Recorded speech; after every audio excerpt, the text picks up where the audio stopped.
Capítulo 8 do livro de Lucas. E aconteceu depois disso que ele andava de cidade em cidade e de aldeia em aldeia, e anunciando o evangelho do reino de Deus. E os 12 iam com ele, e algumas mulheres que haviam sido curadas de espíritos malignos e de enfermidades. Maria, que se chamava Madalena, da qual saíram 7 demônios. E Joana, mulher de Cusa, procurador de Herodes. E Susana e muitas outras que o serviam com seus bens. E ajuntando-se uma grande multidão e vindo de todas as cidades ter com ele, disse-lhes uma parábola. Um semeador saiu a semear a sua semente. E quando semeava, uma parte caiu junto do caminho, e foi pisada, e as aves do céu a comeram. E outra caiu sobre pedras, e nascida secou-se, porque não tinha umidade. E outra caiu entre espinhos, e crescendo os espinhos juntos com ela, a sufocaram. E outra caiu em boa terra, e quando nascida, produziu fruto a 100 por 1. Dizendo ele estas coisas, clamava: Quem tem ouvidos para ouvir, ouça. E os seus discípulos o interrogaram, dizendo: Que parábola é esta? E ele disse: A vós vos é dado conhecer os mistérios do reino de Deus, mas aos outros por parábolas, para que vendo não vejam e ouvindo não entendam. Esta é, pois, a parábola. A semente é a palavra de Deus. E os que estão junto do caminho, estes são os que ouvem. Depois vem o diabo e tira-lhes a palavra do seu coração, para que se não salvem crendo. E os que estão sobre a pedra, estes são os que, ouvindo a palavra, a recebem com alegria. Mas como não têm raiz, apenas creem por algum tempo, e no tempo da tentação se desviam. E a que caiu entre os espinhos, estes são os que ouviram, e indo por diante, são sufocados com os cuidados, riquezas e deleites da vida, e não dão fruto com perfeição. E a que caiu em boa terra, esses são os que, ouvindo a palavra, a conservam no coração honesto e bom, e dão fruto com perseverança. E ninguém, acendendo uma vela, a cobre com algum vaso ou a põe debaixo da cama, mas a põe num castiçal, para que os que entrem vejam a luz. Porque não há coisa oculta que não haja de se manifestar, nem coisa escondida que não haja de saber se vir à luz. Vede, pois, como ouvis, porque a qualquer que tiver, ser-lhe-á dado, e a qualquer que não tiver, até o que parece ter lhe será tirado. E foram ter com ele sua mãe e seus irmãos, e não podiam aproximar-se dele por causa da multidão. E foi-lhe dito: Tua mãe e teus irmãos estão lá fora e querem ver-te. Ele então, respondendo, disse-lhes: Minha mãe e meus irmãos são todos os que ouvem a palavra de Deus e a executam. E aconteceu que num daqueles dias ele entrou num barco com seus discípulos e disse-lhes: Passemos para outro lado do lago. E eles partiram. E enquanto eles navegavam, ele adormeceu. E sobreveio uma tempestade de vento no lago, e enchiam-se de água, estando eles em perigo. E chegando-se a ele, o despertaram, dizendo: Mestre, mestre, perecemos. E ele, levantando-se, repreendeu o vento e a fúria da água, E cessaram e fez-se bonança. E disse-lhes: onde está a vossa fé? E eles, atemorizados, se maravilharam, dizendo uns aos outros: quem é este, que até aos ventos e à água ordena e lhe obedecem? E navegaram para a terra dos Gadarenos, que está defronte da Galileia.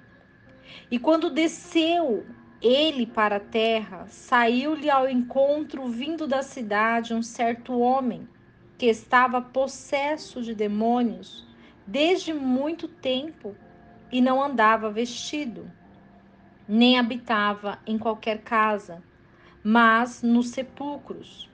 E quando viu a Jesus, prostrou-se diante dele, exclamando e dizendo com grande voz: que tenho eu contigo, Jesus, Filho do Deus Altíssimo? Peço-te que não me atormentes, porque tinha ordenado ao espírito imundo que saísse daquele homem, pois já havia muito tempo que o arrebatava, e guardavam-no preso com cadeias e grilhões, mas quebrando as prisões, era impelido pelo demônio para os desertos. E perguntou-lhe Jesus, dizendo: qual é o teu nome? E ele disse: Legião, porque muitos demônios tinham entrado nele. E rogavam-lhe que os não mandasse ir para o abismo. E andava ali pastando no monte numa vara de muitos porcos. E rogaram-lhe que o deixasse entrar neles, e concedeu-lhes. E tendo saído os demônios do homem, entraram os porcos, e a manada toda se precipitou de um despenhadeiro no lago e afogou-se. E os que cuidavam dos porcos, quando viram o que tinha acontecido, fugiram e foram anunciá-lo na cidade e nos campos. E saíram a ver o que tinha acontecido e vieram ter com Jesus. Acharam então o homem de quem havia saído os demônios, vestido e em seu perfeito juízo, assentado aos pés de Jesus, e tiveram grande temor. E os que tinham visto contaram-lhes também como tinha sido salvo aquele endemoniado. E toda a multidão da terra dos Gadarenos ao redor rogaram-lhe que se retirasse deles, porque estavam possuídos de grande temor. E entrando ele no barco, voltou. E aquele homem de quem haviam saído os demônios rogou-lhe que o deixasse estar com ele. Mas Jesus o despediu, dizendo: torna para tua casa e conta com grandes coisas te fez Deus. E ele foi apregoando por toda a cidade com grandes coisas Jesus lhe tinha feito. E aconteceu que quando voltou Jesus, a multidão o recebeu, porque todos o estavam esperando. E eis que chegou um homem chamado Jairo, que era principal da sinagoga, e prostrando-se aos pés de Jesus, rogava-lhe que entrasse em sua casa, porque tinha uma filha única, de quase 12 anos, que estava à morte. E ele indo, apertava-o a multidão. E uma mulher que tinha um fluxo de sangue havia 12 anos, e gastara com os médicos todos os seus haveres, e por nenhum pudera ser curada. Chegando por detrás dele, tocou na orla da sua veste, e logo estancou o fluxo do seu sangue. E disse Jesus: quem é que me tocou? E negando todos, disse: Pedro. E os que estavam com ele: Mestre, a multidão te aperta e te oprime, e dizes: quem é que me tocou? E Jesus disse: alguém me tocou, porque bem conheci que de mim saiu virtude. Então, vendo a mulher que não podia ocultar-se, aproximou-se tremendo, e prostrando-se ante ele, declarou-lhe diante de todo o povo a causa por que o havia tocado, e como logo tinha sarado. E ele lhe disse: filha, tem bom ânimo, a tua fé te salvou, vai em paz. Estando ele ainda falando, chegou um dos principais da sinagoga, dizendo: a tua filha já está morta, não incomodes o mestre. Jesus, porém, ouvindo-o, respondeu-lhe: não temas, crê somente e será salva. E entrando em casa, a ninguém deixou entrar senão a Pedro, Tiago e João, e ao pai e à mãe da menina. E todos choravam e a pranteavam. E ele disse: Não choreis, não está morta, mas dorme. E riam-se dele, sabendo que estava morta. E ele, pondo-os todos para fora, e pegando-lhe na mão, e clamou, dizendo: Levanta-te, menina. Então o seu espírito voltou, e ela logo se levantou. E Jesus mandou que lhe dessem de comer. E seus pais ficaram maravilhados, e ele lhes ordenou que a ninguém dissessem o que havia acontecido. O capítulo 8 vai falar sobre o milagre que Jesus fazia por onde quer que ele estivesse. Se fosse numa tempestade, o Senhor tinha milagre. Se fosse diante dos seus discípulos, diante da dor, diante da morte, Jesus sempre tem milagre. E Jesus, ele não muda. Jesus, ele ressuscitou. E quem pode ver Jesus? E quem pode receber Jesus?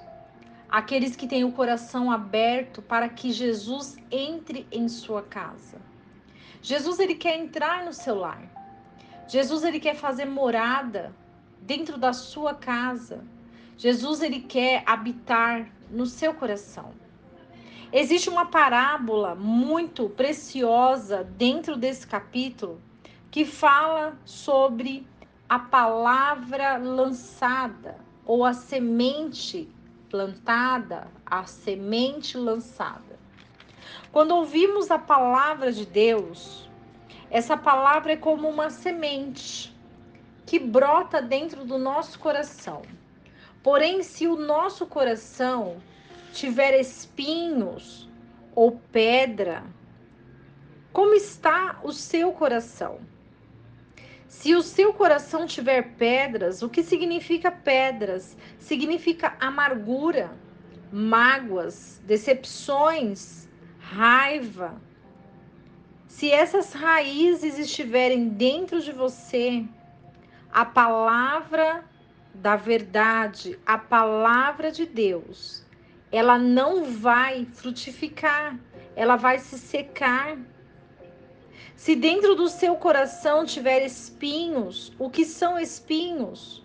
São feridas emocionais, são as traições, as decepções, são as frustrações, são as angústias, são o medo, a vergonha.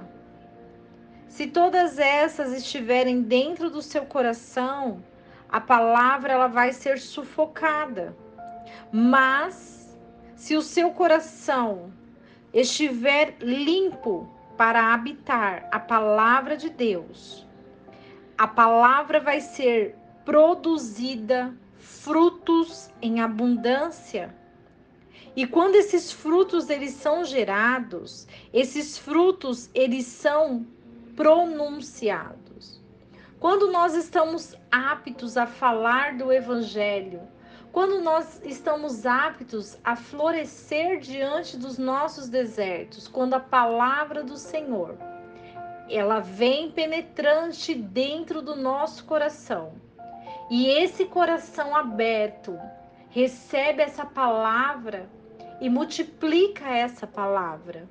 E essa palavra começa a gerar frutos. E o que são frutos? São almas.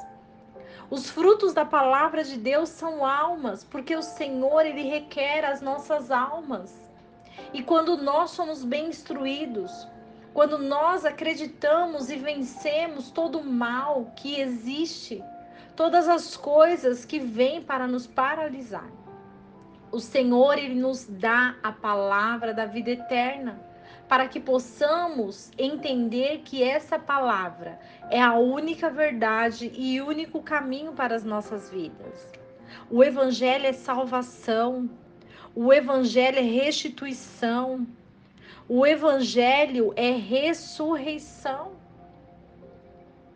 E esse capítulo 8 ele vai falar sobre esse evangelho, não há como esconder esse evangelho. Não há como apagar essa palavra. Não há como sufocar essa luz da verdade, porque tudo que está oculto vai clarear. O Senhor fala também sobre parentes, irmãos. Quem são os nossos irmãos? Quem são os nossos parentes? São aqueles que confiam e acreditam nessa palavra. São aqueles que seguem o caminho de Jesus. São aqueles que creem nessa palavra e querem degustar esta palavra diariamente, se alimentar espiritualmente e vencer o desejo da carne e vencer o pecado que habita em nós. Porque todos os dias nós precisamos entender que as tempestades, os furacões, os desertos, eles vêm para nos ensinar, vêm para nos aprimorar, vêm para nos libertar, para nos curar. As nossas almas muitas vezes são manchadas de feridas. Feridas estas que ao longo do tempo, foram sendo criadas por tantas situações que nós passamos. Mas hoje eu vim te fazer um convite. Hoje eu vim falar para você abrir o seu coração e se derramar diante do Senhor e dizer a Ele tudo aquilo que machuca, tudo aquilo que dói, tudo aquilo que fere o seu coração, para que essa palavra da verdade venha te restituir, venha te sarar, venha te curar, venha trazer milagre, venha trazer cura para a sua vida. Que os seus olhos possam ser fechados neste momento, para que você possa se autoanalisar, para que você possa refletir o que é que está impedindo de você pronunciar o evangelho. O que é que está impedindo de você estudar diariamente a palavra de Deus? O que falta para que a sua área espiritual possa avançar e crescer? O Senhor Jesus te chama neste dia para caminhar com Ele e para que juntos possamos entender a verdade dessa palavra e glorificar o nome de Deus. Que você receba essa palavra no seu coração, que ela possa frutificar e florescer, e que as bênçãos do Senhor se aproximem de você e te abracem. Que Deus abençoe a sua casa, a sua vida, o seu lar. E que não esqueçamos do versículo que diz: conhecereis a verdade, e a verdade vos libertará.